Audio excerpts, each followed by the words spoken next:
Boa tarde a todos que estão ligados na 93, na nossa TV, no Observador Político. A Prefeitura de Mossoró publicou na última sexta-feira o Decreto 5.833, que autoriza o retorno das aulas na rede particular de ensino na cidade. Além de ter definido a data de 5 de outubro, hoje, segunda-feira, mas que não está prevalecendo, quer dizer, pode ser a partir de hoje, mas não voltaram as aulas ainda na rede particular nesta segunda-feira. O documento da Prefeitura apresenta protocolos sanitários já aguardados e esperados, que devem ser seguidos pelas escolas particulares, pelas instituições de ensino, para a volta das atividades presenciais. Dentre as medidas, o retorno gradual dos níveis de ensino, gradualmente, objetivando evitar aglomeração e educar paulatinamente os alunos a cumprirem as normas de proteção individual e coletiva essenciais. O distanciamento de 1,5 metro, preferencialmente, entre as pessoas aí, todas nas escolas, alunos, professores, funcionários, técnicos, ou uma distância mínima de 1 metro. Caso haja necessidade de uma aproximação, os profissionais devem adotar medidas protetivas durante a realização das atividades escolares. Outra determinação que é dada a cada unidade educacional é que se deve limitar a quantidade de pessoas por ambiente, permitindo a ocupação simultânea de uma pessoa a cada 3 metros quadrados. Caso seja necessário fazer um sistema de rodízio com os alunos nas turmas e profissionais na sala dos professores, no intuito de respeitar o distanciamento proposto. O que muito provavelmente, com a voltando às aulas presenciais, isso deve acontecer. Por exemplo, numa sala que tinha, antes da pandemia, 30 alunos, ela não vai ficar com os mesmos 30 alunos. 20, 15, eu não sei. Vai depender da própria escola, quando fizer o levantamento. É importante dizer que fica suspensa a realização de eventos dos colégios que caracterizem a aglomeração de pessoas. Festas, assembleias, competições esportivas. Isso está bem claro no decreto. As providências procuram flexibilizar medidas ainda em relação à pandemia da Covid-19. Pois bem, é dentro da flexibilização que a Prefeitura está liberando o retorno às aulas do ensino privado. Não há ainda uma definição com relação à volta, exatamente qual dia. Se falou hoje, mas segunda-feira o dia já está na metade, né? Pode ser ainda essa semana, pode ser na próxima. Eu acredito até que as escolas vão se organizando. Umas podem começar antes, talvez, outras possam começar depois. É preciso dizer também que as escolas particulares estão voltando às aulas, com o decreto assinado pela Prefeitura, que acompanhou a decisão do governo do Estado, que liberou as atividades presenciais na rede privada e proibiu o retorno nas escolas da rede pública. Escolas particulares, liberadas. Rede pública, a governadora já disse que aulas presenciais só no ano que vem. Eu estou até vendo aqui na coluna do amigo parceiro aqui do programa, César Santos, no Jornal de Fato, onde ele diz: liberar aulas na rede particular, aulas presenciais, e rede pública só no ano que vem, é uma divisão absurda que alarga a concorrência desleal, aumenta ainda mais entre o aluno rico e o aluno pobre. Ou seja, o aluno que pode, que os pais têm condições de colocá-lo numa escola particular, e os alunos daqueles pais que não têm condições e colocam na rede pública. E a educação vai pagando o pato de tudo isso, podem ter certeza. César, boa tarde. Boa tarde, Edmundo. Boa tarde, amigos do Observador Político. O prefeito de Natal, Álvaro Dias, assinou decreto e o fez publicar. E, através desse decreto, ele restringe a campanha eleitoral deste ano. Ele decidiu, através de decreto, encolher as manifestações públicas de campanha, tendo como justificativa a pandemia do novo coronavírus. Para ele, Álvaro Dias, não há razão de campanha de ruas nesse momento. Esse decreto de Álvaro Dias, evidentemente, é um decreto com validade para Natal, para a capital do estado. O decreto assinado pelo prefeito proíbe passeatas, carreatas, caminhadas, comícios e reuniões. Ou seja, Álvaro Dias acabou com a campanha de rua, através desse decreto. E o documento ele vai mais além. O documento diz que os comitês de campanha devem definir o limite de ocupação máxima, observando a razão de uma pessoa para cada 5 metros quadrados de área do local. Como justificativa, essa justificativa do prefeito, eu entendo que ela é politicamente correta. Ela é politicamente correta, essa justificativa. Afinal, né, todo mundo foi levado a ter medo da Covid-19 por conta da própria pandemia, embora as aglomerações estejam acontecendo a todo momento, né? Mas eu entendo que os adversários de Álvaro Dias, pelo menos grande parte dele, deve ficar calado.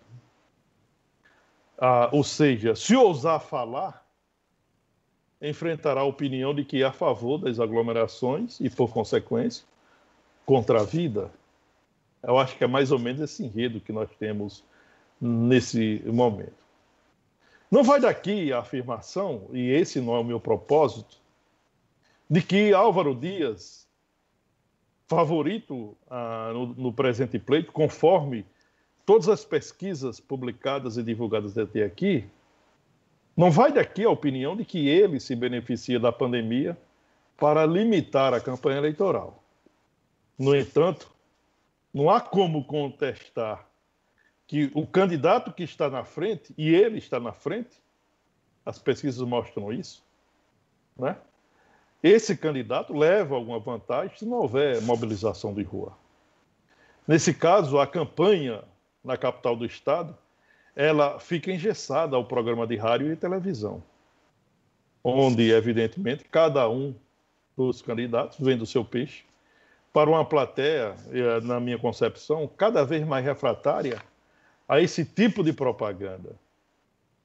Nas últimas campanhas eleitorais tem mostrado isso. Propaganda eleitoral de televisão, ou seja, o programa eleitoral de televisão, praticamente não tem audiência. As últimas campanhas mostram isso. O cidadão não tem mais saco para ficar diante da televisão ou ficar com o radinho no ouvido, ouvindo o programa eleitoral. Os próprios debates entre candidatos, esses debates se tornaram michurucas sob o ponto de vista do interesse da coletividade. Ninguém tem mais interesse nesses debates. Por quê? Porque eles são chatos. São debates chatos. São debates engessados. Por exemplo, um candidato vai para um debate e aí tem uma pergunta do candidato sobre quais são as suas propostas da educação. Aí o candidato tem que correr nas palavras para responder isso em 1 minuto e meio. Como é que alguém vai detalhar a proposta da educação em 1 minuto e meio? Aí vem a resposta do que fez a pergunta, um minuto.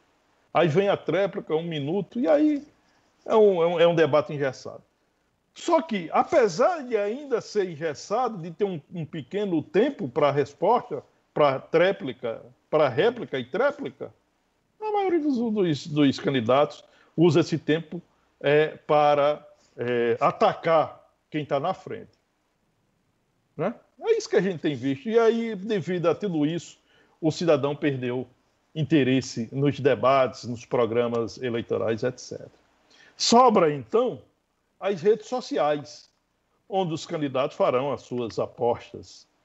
A importância do universo eletrônico é incontestável. No entanto, não há qualquer sustentação científica de que possa ou as redes sociais possam resolver uma campanha eleitoral. Não há um trabalho científico que aponte nesse sentido. Aponta a importância, e tem importância sim. Agora, nós temos que observar também que as movimentações das redes sociais, até aqui, têm servido como uma espécie de esgoto. E que me permita a palavra, e não se tratei por isso. Por quê? Porque várias campanhas desqualificadas usam as redes sociais exatamente para jogar os seus dejetos sobre adversários. É isso que nós temos visto. Enquanto isso, aí vem uma diferença entre a capital e o resto do estado. Enquanto isso, os municípios interioranos, as campanhas estão nas ruas. Neste fim de semana que passou, dezenas de candidatos levaram o povo às ruas com passeatas, caminhadas, carreatas e outras movimentações públicas que geraram aglomerações. Nesses municípios, onde não há propaganda eleitoral de rádio e televisão, e a internet não chega para todos, o único palco são as ruas para os candidatos apresentarem as suas propostas e tentarem conquistar o eleitor. Aliás, há uma sustentação de quem está saindo de casa para as aglomerações, sejam elas eleitorais, de lazer, religiosas ou quaisquer outras manifestações. Nesse momento, a pandemia dá sinais de que está recuando. Os números oficiais mostram isso. Baixa taxa de transmissibilidade, de número de novos casos e de óbitos. O cenário se comprova no momento em que o único hospital de campanha do interior do estado, por exemplo, o São Luís, em Mossoró, fechou 10 leitos de UTI por falta de pacientes da Covid-19. Em Natal, o próprio Álvaro Dias decidiu abrir tudo. Álvaro Dias, através de decreto, abriu comércio, abriu parques, shoppings, praias, balneários, bares, restaurantes, hotéis. Foi o prefeito Álvaro Dias que fez isso. E fez porque a pandemia está recuando. Ele não fez para agredir a vida das pessoas. Fez porque a vida precisa voltar ao normal. Então, estão todos aglomerando. As únicas exceções são escolas da rede pública, que absurdamente só poderão ter aulas presenciais em 2021, e agora as manifestações eleitorais. É como se o prefeito decretasse que o vírus só está alcançando as pessoas na sala de aula pública e nos eventos eleitorais de rua.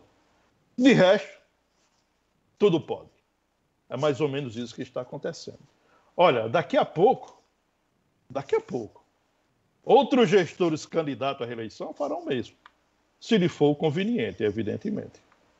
E agora, para eu concluir essa minha participação, eu vou aí naquela de só para contrariar.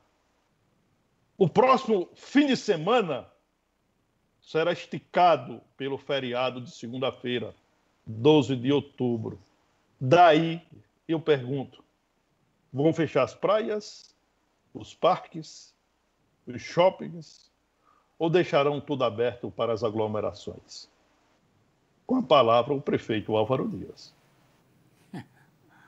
Boa, César. Aliás, César, temos aqui o Mirabô Chaves, que sempre participou com a gente no sorteio dos livros, né? Ele disse que não deixou de ouvir o programa e resolveu participar hoje aqui com uma... Ele mandou, inclusive, a pergunta antes de começar o programa, sobre debate na TV. Olha que coincidência. E ele acaba de dizer aqui, Edmundo, coincidência, César foi perfeito no assunto. Amigo, eu concordo com o César, que eu considero que ele mais uma vez foi cirúrgico, porque, com todo o respeito que eu tenho à rede de TV, é um negócio chato, é debate em televisão. César falou agora no programa e botou na coluna dele aqui no Jornal de Fato. São debates com regras engessadas, com tempo mínimo para pergunta e resposta, sem estabelecer um debate construtivo. No máximo, serve para um candidato insultar o outro. Não vale a pena perder essa novela. Então, coincidência, Mirabô, César você mandou antes, e César já começou o programa, já estava pautado aqui a falar. César fez um breve resumo de tudo isso que a gente fala. Eu acho o debate em televisão, meu amigo, pelo amor de Deus, nem influi, nem contribui. Aliás, a linguagem dos anos 90 nem flói, nem contribui em absolutamente nada. Interagindo aqui com os nossos ouvintes e telespectadores, o Ariasmar Bezerra da Lagoa do Mato, Rio Branco, próximo a um posto de gasolina lá, foi feito um serviço de tapa-buraco. Mas isso não foi um serviço de qualidade, não. Ele disse que não tira o chapéu e está criticando lá o serviço que foi feito, que é o tapa-buraco. Ali na Rio Branco, próximo ao posto de gasolina, não ficou absolutamente nada legal. O Sidney Márcio, no Liberdade, no Sumaré, concorda com a gente, com César. A Prefeitura de Mossoró deixou a desejar com relação às escolas.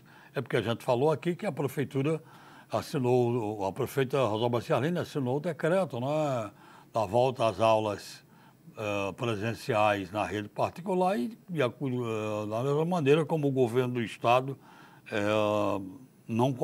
as aulas presenciais só em 2021. Aulas na rede pública, na rede particular pode voltar. O Sidney Márcio colocou aqui pra gente. Um abraço a Zenaide, na ilha de Santa Luzia, sempre ligada com a gente. Alô, Zenaide, valeu.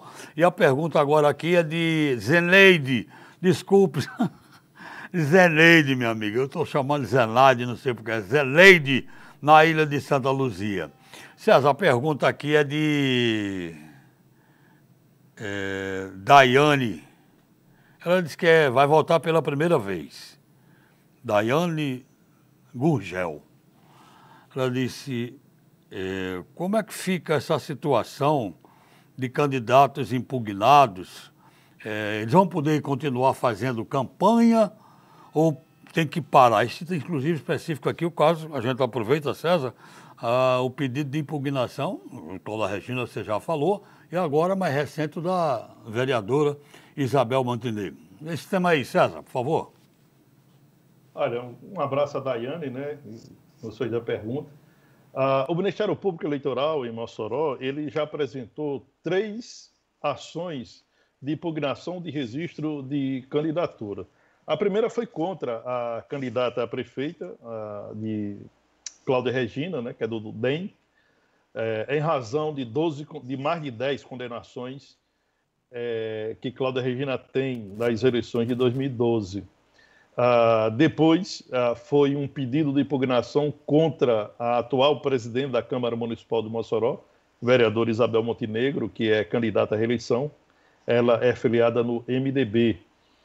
Contra Isabel Montenegro, segundo o Ministério Público, consta condenação em colegiado de processo da Sal Grosso, né? E, devido a isso, o Ministério Público Eleitoral pediu a impugnação de sua candidatura. E hoje teve o pedido de impugnação da candidatura do também vereador Manuel Bezerra, do Progressistas. Manuel Bezerra também tem condenação no processo da Sal Grosso. E contra Manuel Bezerra tem uma condenação recente, com data de 3 de setembro, uma condenação que ele sofreu da Câmara Criminal do Tribunal de Justiça do Estado do Rio Grande do Norte, né? E daí o MP eleitoral entende que esses 3 políticos estão inelegíveis. Olha, qual é o rito jurídico desses processos? O Ministério Público entrou com os pedidos, com as ações de impugnação de registro de candidatura, junto à 34ª Zona Eleitoral, que é responsável pelos registros de candidatura e que tem como titular o juiz Magnus Kelly. A partir daí, a 34ª Zona Eleitoral intima os políticos que foram impugnados. A partir da intimação, esses políticos têm 7 dias para apresentar defesa, para contestar as ações patrocinadas pelo Ministério Público Eleitoral.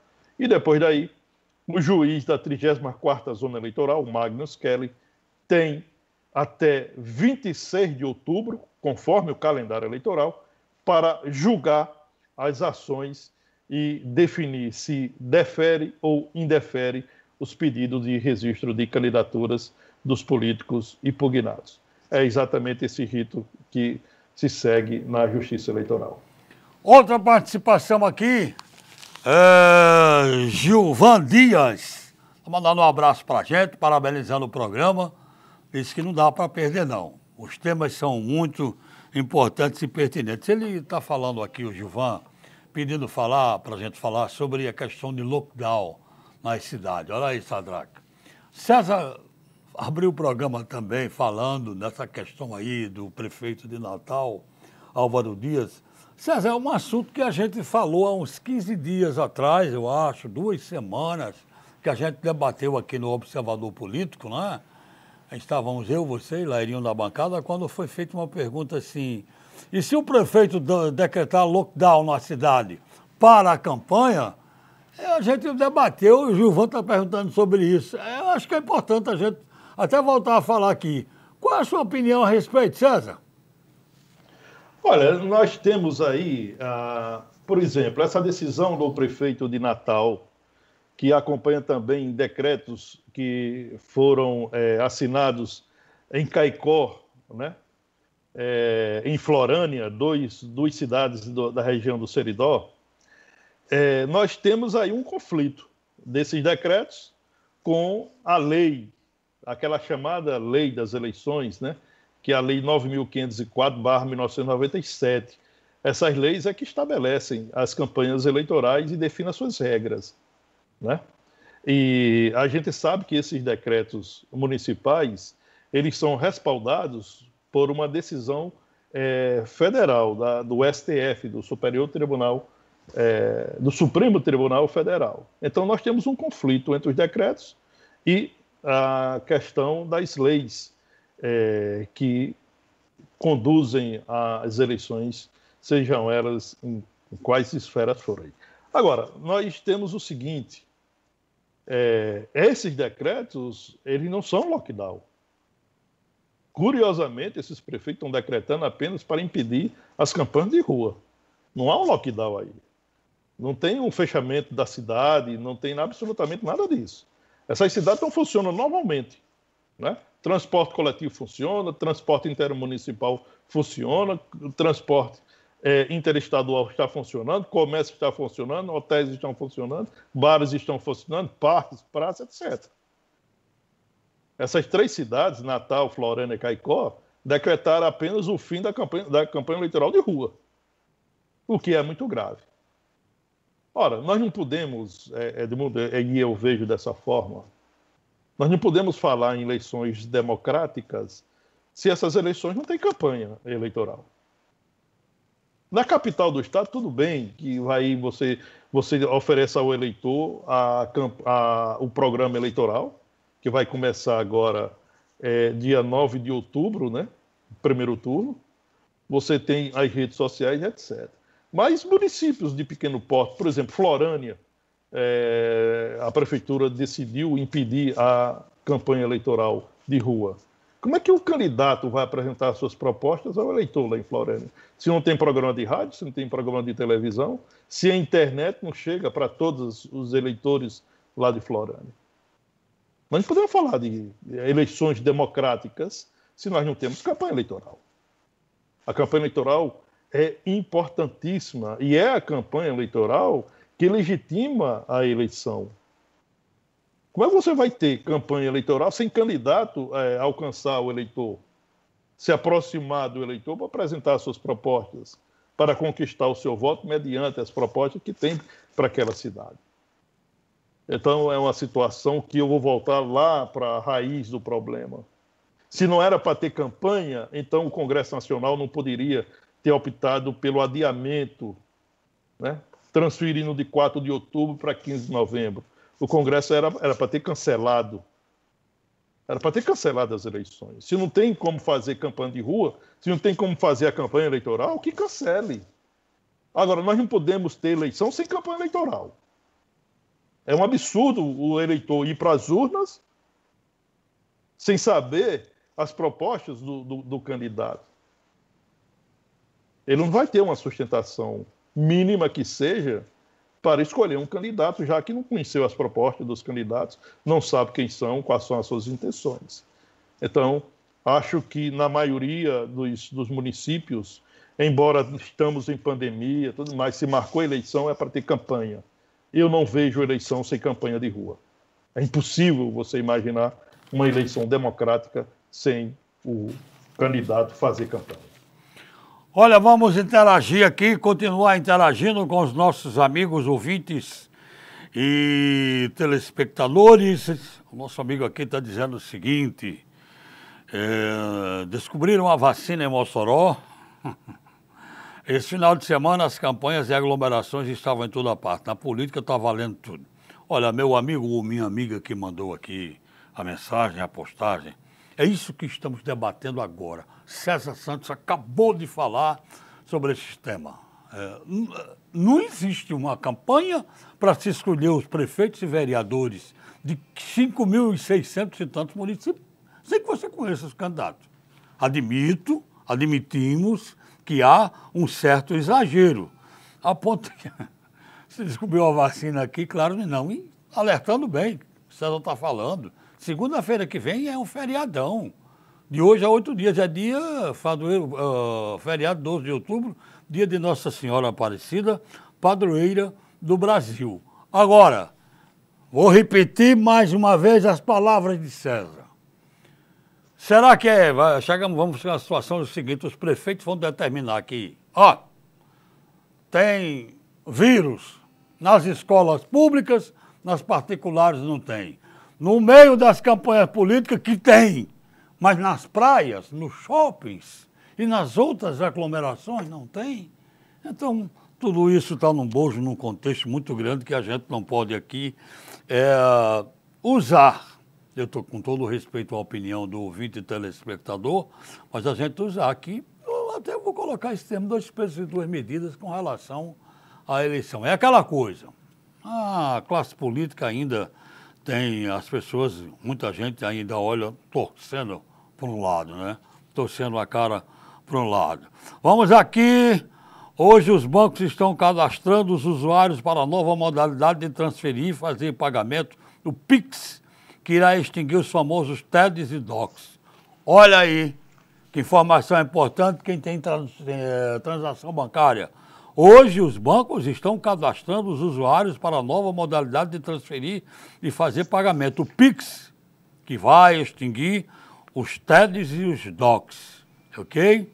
Tá dito, muito obrigado, amigo, pela participação. César, mais uma aqui para você, é do Lair Júnior, do Liberdade 1. Ele está colocando a matéria aqui. Prazo para a impugnação de candidaturas requeridas por partido ou coligações termina neste domingo. Terminaram ontem, dia 4. Aí ele pergunta, ontem, dia 4, terminou o prazo. Aí nesse caso aí, ele pergunta, César, como ficam os casos Cláudia Regina, de Isabel Montenegro e de Emanuel Bezerra, ele diz aqui também, já que o prazo de impugnação terminou ontem. Bom, terminou ontem para novos casos, mas quem já vinha continua, né? Assim, César? A gente já explicou essa situação. O Cláudio Regina, Manuel Bezerra e Isabel Montenegro estão com as candidaturas impugnadas, mas eles podem continuar fazendo campanha. Eles vão continuar fazendo campanha. O prazo para impugnação ele foi concluído. Agora tem o prazo para o juiz eleitoral. Em Mossoró é a 34ª zona eleitoral, que é responsável pelos registros de candidatura. Tem até 26 de outubro para julgar todas as candidaturas. Julgar as que têm pedido de impugnação e julgar tantas outras que pediram registro. Até 26 de outubro. E eu vou mais além.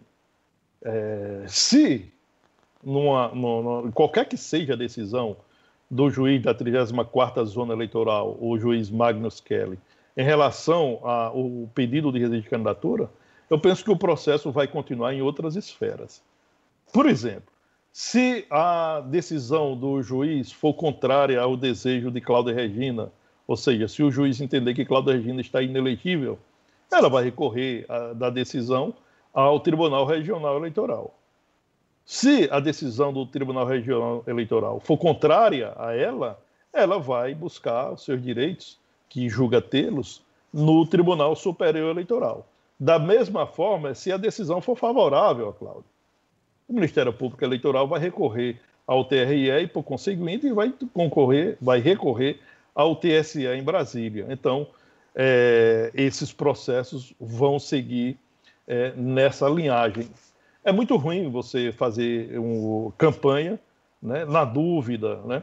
E, a partir desse momento, candidatos que têm o pedido de registro de candidatura impugnado pelo Ministério Público Eleitoral vai para a campanha sim, vai continuar em campanha sim, mas a dúvida vai existir sobre qual será a decisão do juízo eleitoral. Pois bem, vamos mandar aqui o nosso amigo Edilson Fonseca está fazendo uma colocação interessante. Ele disse, olha, por que o pessoal está reclamando tanto de político nas ruas nesse período? Na época do caju, tem caju na rua.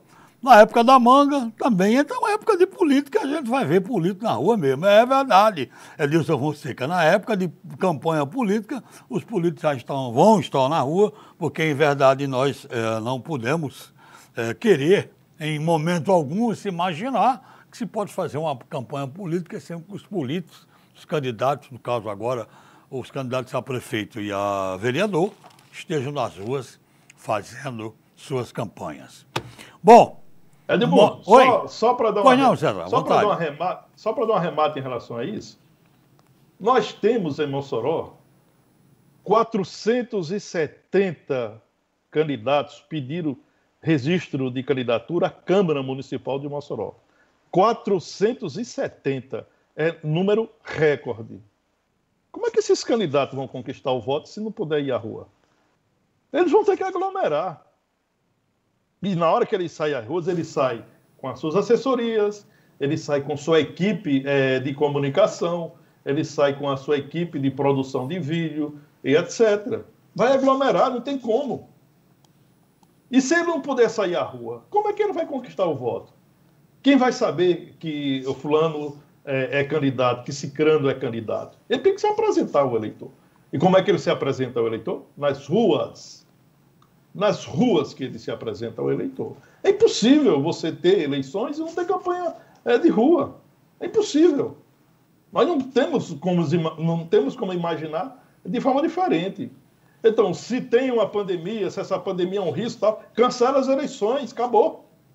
Cancela as eleições. Agora, se vai ter eleições, vai ter aglomeração. Isso não tenha dúvida. E já se sabia disso, lá, a gente já comentou aqui. Se sabia antecipadamente, ia fazer eleição sem ter candidato na rua. Olha, as mortes por Covid-19 reduziram. Que bela notícia, que ótima notícia, que notícia que nos deixa tão felizes. Mortes por Covid em setembro reduziram mais de 233%, segundo os números da CESAP. O número de óbitos provocados pelo novo coronavírus em Mossoró caiu 233% em setembro em relação a agosto. Só para você ter uma ideia da pandemia, números oficiais aqui em Mossoró, a pandemia em Mossoró começou com 2 óbitos em março passado. Em abril já subiu para 14.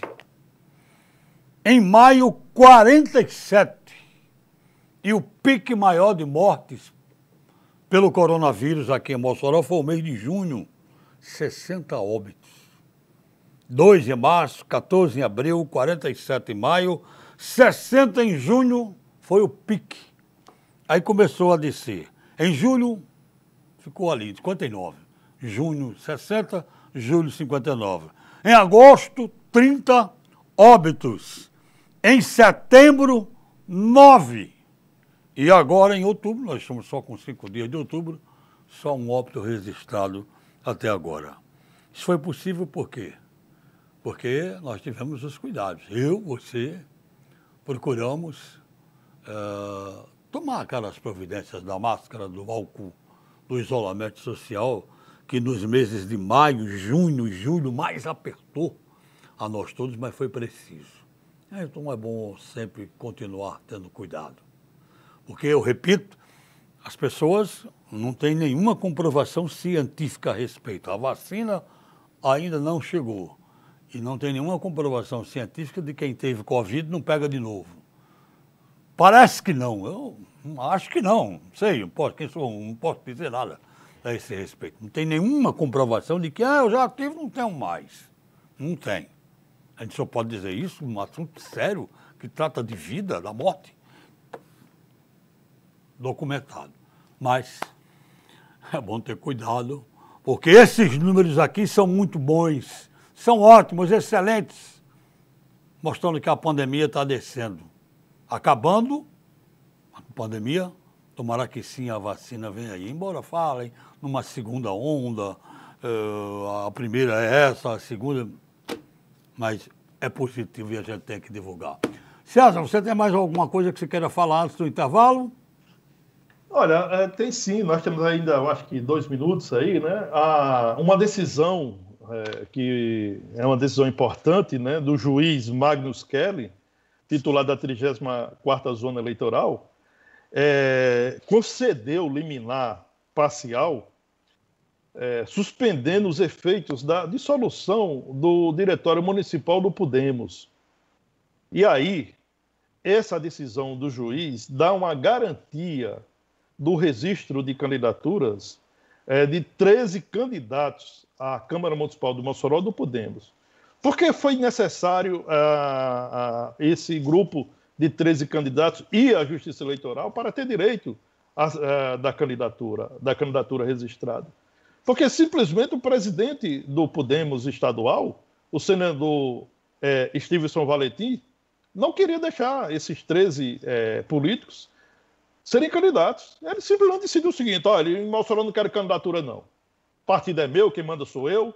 Então está dissolvido aí o Diretório Municipal e eu não quero candidatura do Podemos em Mossoró. Olha o tamanho da arrogância do Stevenson Valentim. Ele simplesmente entende que o partido é dele. O partido é dele e acabou. Ele é quem manda, né? Se ele disser o seguinte, não tem candidato, não tem. Ele já retirou a candidatura da empresária Bianca Negreiros, de forma deselegante. Ele foi deselegante com Bianca Negreiros. Simplesmente, Bianca Negreiros passou pela convenção municipal do partido. Depois da convenção, ele disse: retira a candidatura porque você é uma ficha suja. Veja só o tamanho da arrogância desse senador. E ele entende que o partido é dele, o Podemos é dele no Rio Grande do Norte e ele é quem manda, a decisão dele está tomada e acabou. Acabou. Agora eu pergunto, qual a diferença que o senador Stevenson Valentim tem para a velha política que controla os partidos? Qual a diferença que tem? Nenhuma. Ele age igualzinho aos outros partidos. Igualzinho, sem tirar nem pôr. Então, o juiz Magnus Kelly concedeu essa liminar parcial e esses 13 candidatos do Podemos poderão seguir com seus registros de candidaturas e aí, certamente, os registros serão deferidos e eles são candidatos à Câmara Municipal. Ok. pariu. Bom, vamos ao intervalo e a gente volta daqui a pouquinho.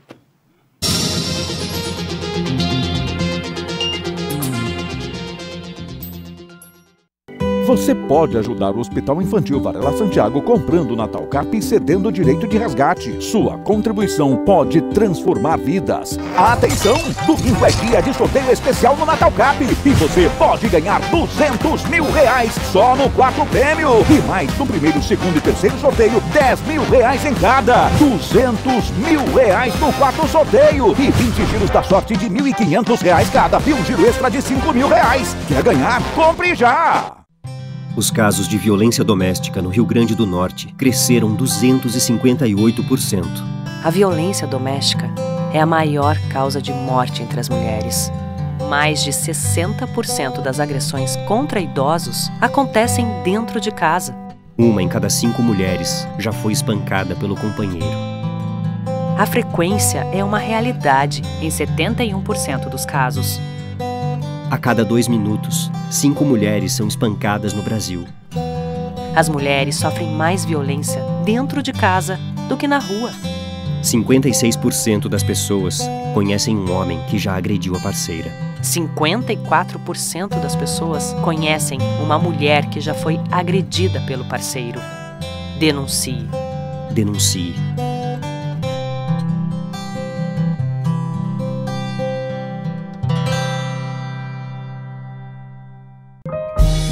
O novo cenário requer uma série de mudanças. Mas tem coisas na vida que nunca vão mudar. Como o sabor dos momentos em família. As coisas mais simples da vida são as mais gostosas. Basta temperar. Por isso, desde 1960, ocupamos um espaço importante no dia a dia das famílias. Regina, meu tempero é você. A BrisaNet é o provedor com maior cota de mercado na somatória dos estados do Ceará, Paraíba, Pernambuco e Rio Grande do Norte. São mais de 70 cidades nordestinas em que a BrisaNet lidera com vantagem. Sabe o que isso significa? Que lideramos a cota de mercado em mais de 90% das cidades onde atuamos. Essa é uma conquista nossa e de todos vocês clientes que confiam em nosso trabalho. Venha para a empresa de internet que mais cresce no Nordeste. Assine pelo 0800 281 3017 ou em brisanet.com.br.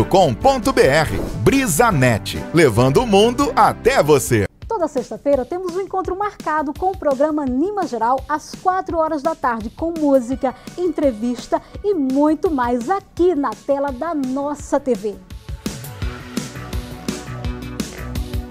SAMU 192, boa tarde. Oi, o que aconteceu na cidade aqui na rua? Tem gente ferida. O 192 do SAMU não é para brincadeira. Uma ligação falsa atrapalha nosso trabalho e pode custar a vida de outras pessoas. Não passe trote nem congestione a linha. Só chame o SAMU em caso de emergência mesmo. Fale com seus amigos e o pessoal de casa sobre o uso correto do 192 e seja um defensor da vida junto com o SAMU. A TCM Telecom chegou à vida adulta. São 18 anos oferecendo conexão de internet e TV de qualidade para você manter-se sempre conectado. Comemore conosco com uma super promoção. Feche o seu pacote e pague apenas R$18 no primeiro mês de consumo. Demais, não é? Essa é apenas uma das inúmeras vantagens que você pode ter sendo assinante TCM. Entre em contato e assine já. TCM Telecom, sempre à frente com você. 84-3315-0710.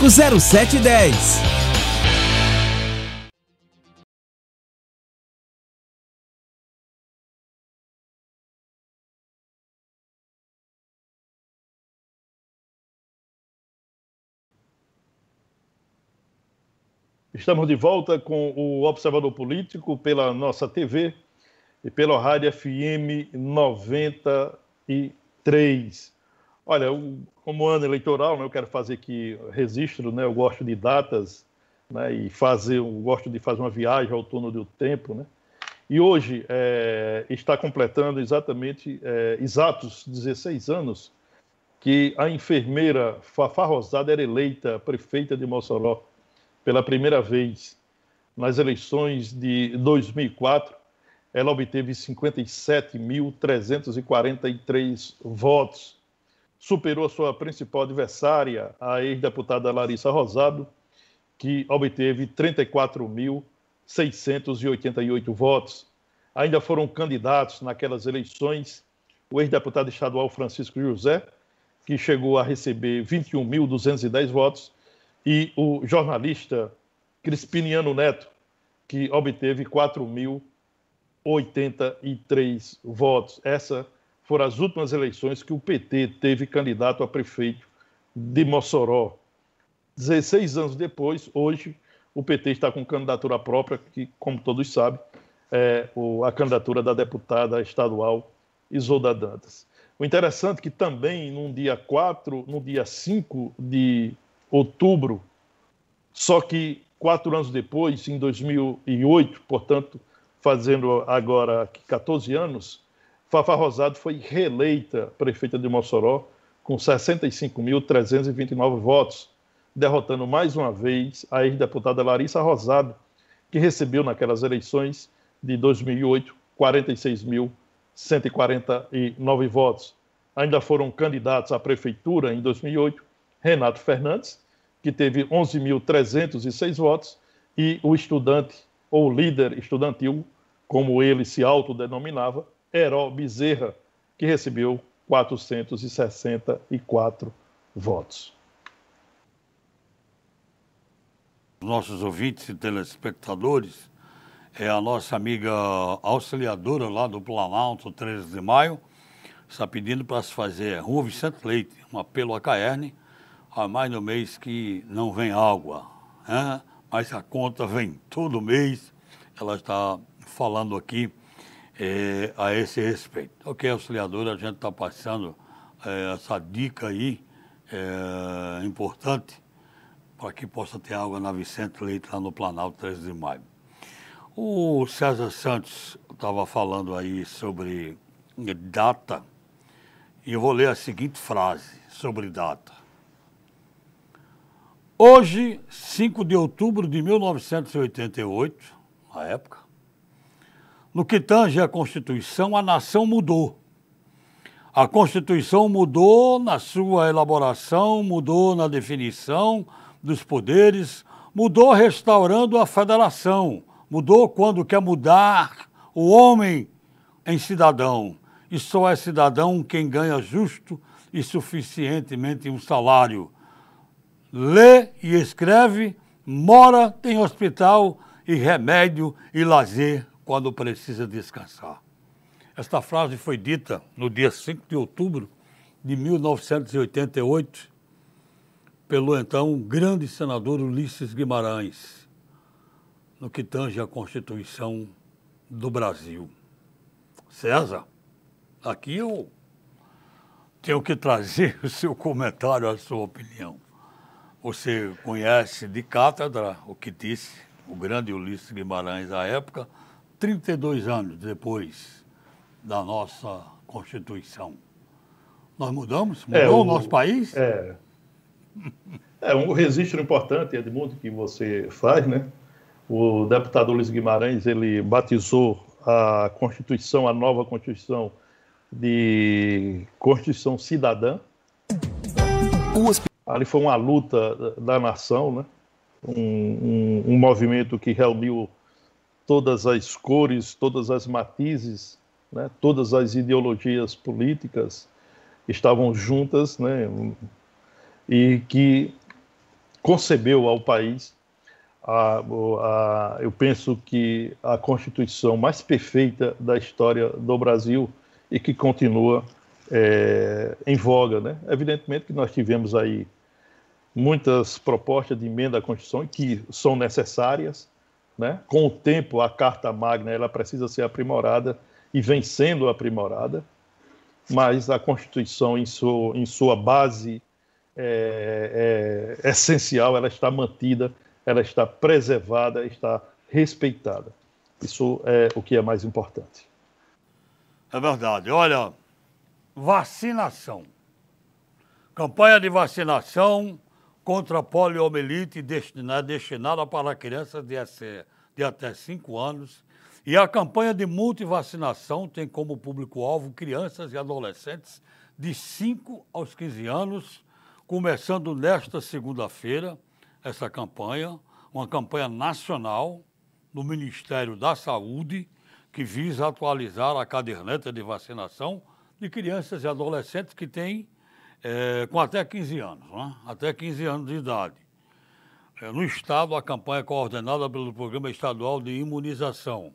Aqui, para crianças menores, essa de multivacinação é de 5 aos 15 anos e a outra dose para crianças de 1 ano a menores de 5 anos, com até 4 anos, 11 meses e 29 dias. Portanto, se programem, está valendo. É importantíssima a campanha contra pólio e a multivacinação também, que começaram nesta segunda-feira e vão continuar. Então, procure os postos de saúde para tomar essa providência, devem continuar até o final do mês. E a campanha, repetindo, a campanha contra o sarampo vai seguir ainda, foi prorrogada, vai seguir ainda até o final do mês. Quem tem de 20 aos 49 anos, então não perca a conta. Crianças de 1 a 5 anos contra pólio, multivacinação em crianças e adolescentes, crianças e jovens de 5 aos 15 anos e a campanha contra o sarampo, público-alvo adultos de 20 aos 49 anos. Vai saber, vai lá no posto de saúde, vai saber. Olha, minha caderneta, minha carteira de vacina é essa, eu tenho tantos anos, meu filho é esse, se informem direitinho, porque a gente não pode deixar de estar tomando vacina não, tá? É importante colocar isso. Edmundo, fazer mais um registro, né, importante para a história de Mossoró. Hoje está completando 11 anos da partida do Monsenhor Américo Vespúcio Simonetti. Ele faleceu exatamente no 5 de outubro de 2009. O Monsenhor Américo é um açuense, né, de nascença, mas se tornou moçoroense de amor e fé, né? O religioso, ele por muitos anos foi pároco da Catedral de Santa Luzia. O Padre Américo foi ordenado pelo bispo Dom Eliseu Simões Mendes e celebrou a sua primeira missa em 8 de dezembro de 1956, na matriz de São João Batista, em sua terra natal, Açu, né? Então, eu acho que os fiéis de Santa Luzia têm a imagem do Padre Américo muito presente, né? A sua voz na procissão de Santa Luzia, né? Quando ele dizia que Mossoró com alegria saúde Santa Luzia, essa frase na boca do Padre Américo, ele se confundia com a própria festa de Santa Luzia, com a própria procissão da padroeira dos moçoroenses. Portanto, registrada hoje, completando 11 anos da partida do Monsenhor Américo Vespúcio Simonetti. Olha, tem uma colocação aqui bem importante. É a do Hermes, da UFESA.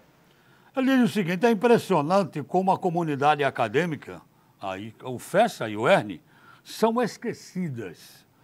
Ambas as universidades, aí cita os deputados, Alisson Bezerra, da UFESA, Isolda Dantas, da UERN, que são inclusive candidatos a prefeito, e ninguém luta pela duplicação da BR-110, no caso a Avenida Francisco Mota. Essa comunidade sofre diariamente, além dos moradores daquela região, do Van Rosado, até seguindo para Areia Branca. César, muito bem colocado isso aqui, realmente, pelo Hermes, não é? Olha, com certeza, esse é um projeto que tem 2 décadas, né? Esse projeto, eu recordo bem que ele chegou a Brasília, tem um projeto pronto, né, para construir a chamada Avenida Universitária, porque ali é a avenida de acesso a 3 campos, né? Tem o campus da UFESA, o campus da UERN e também do IF, por isso batizada de Avenida Universitária. Mas também não é só isso, não é só o fluxo de estudantes, né? Principalmente no horário noturno, mas tem uma movimentação de veículos absurda. Já tinha, e agora aumentou bastante. Por quê? Porque Mossoró cresceu para a região leste da cidade. A gente tem ali na saída para Areia Branca um bairro que cresceu bastante, residenciais também. Nós temos pelo menos 4, 5 residenciais que surgiram nos últimos 20 anos. Temos o Odete Rosado, que fica depois do campus da UERN, e aí a movimentação de veículos é intensa nessa área. É uma necessidade urgente. Penso que a nossa classe política, a nossa bancada federal em Brasília poderia lutar por essa obra. E vale salientar que essa obra ela não se sobrepõe a outras. Tem outras muito importantes que a gente já citou aqui, como, por exemplo, a duplicação da BR-304, mas a Avenida Universitária é necessária e urgente. Imagine só o fluxo de veículos pesados, né, que faz o escoamento da produção que fica na região salineira, no caso Areia Branca. Isso vem toda pela BR-110 e entra para o Mossoró. Então, tanto é importante essa avenida universitária, é importantíssimo, como também é importante outro projeto que tem, que abre uma estrada, uma avenida, antes, vindo de Areia Branca, antes de chegar no perímetro urbano de Mossoró, e segue por dentro até chegar a BR-304, depois do Redenção. Também esse projeto existe, esse projeto foi elaborado, mas precisa de recursos e recursos federais, porque, evidentemente, o município não tem recursos próprios para isso, o Estado não tem recursos próprios para isso. É uma obra que só sairá do papel com recursos federais. Daí a importância do trabalho, da ação, da determinação da nossa bancada federal em Brasília, para que esses projetos possam sair do papel para a prática e, assim, beneficiar a população. Bom, eu estou com 2 horas diferentes. Uma na tela da TV, 12h58, e a outra aqui, 13 horas. Eu vou me... Qual? A do relógio ou da TV? Então faltam 2 minutos ainda, César. O que vale é essa hora aí. A gente ainda tem 2 minutos, que o tempo passou rápido. Aliás, eu quero pedir desculpas aqui aos ouvintes e telespectadores, porque eu errei quando disse o senador Ulisses Guimarães. Deputado federal Ulisses Guimarães, um dos políticos, uma coisa fantástica, um dos grandes políticos desse país que morreu num acidente no mar, e o mar nem sequer devolveu o seu corpo para o velório. Mas falta aí, César, 2 minutos. É verdade. Olha, só nessa reta final, registrar, né, que o rito final do processo de impeachment do governador do estado do Rio de Janeiro, Wilson Witzel, começa a contar a partir de hoje. A definição do futuro político do governador caberá a um tribunal especial misto, que é composto por 5 deputados estaduais e 5 desembargadores do Tribunal de Justiça do Estado do Rio de Janeiro, que tem até 120 dias para concluir os trabalhos. O relator do processo de impeachment, o deputado estadual Valdec Carneiro, que é do PT, ele diz que o governador afastado tem 15 dias para apresentar uma defesa prévia em resposta à denúncia apresentada contra ele. Segundo o Carneiro, depois da apresentação da defesa prévia, como relator, ele terá 10 dias para emitir um parecer, que nesta etapa será pela admissibilidade ou não da denúncia, seguida da instauração do processo, caso o parecer seja pela admissibilidade. Como no plenário da Assembleia Legislativa do Rio foi unanimidade pela admissibilidade do processo de impeachment, ou seja, autorizou a abertura do processo de impeachment, eu diria que as chances do governador do Rio de Janeiro são mínimas ou quase nenhuma para fugir do processo de cassação de mandato. Nesse caso aí, temos apenas uma questão de tempo para Witzel sair da história da vida pública pelas portas do fundo. Ok. Vamos fechar? Encerramos nosso primeiro programa. vou trazer aqui um ensinamento que eu li essa semana e achei interessante. Tudo que o homem ignora não existir para ele, é isso que o universo é por isso que o seu universo se resume do tamanho do seu saber. Uma boa tarde a todos e até amanhã. Ok, boa tarde, até amanhã, se Deus quiser, aqui de volta. Tchau.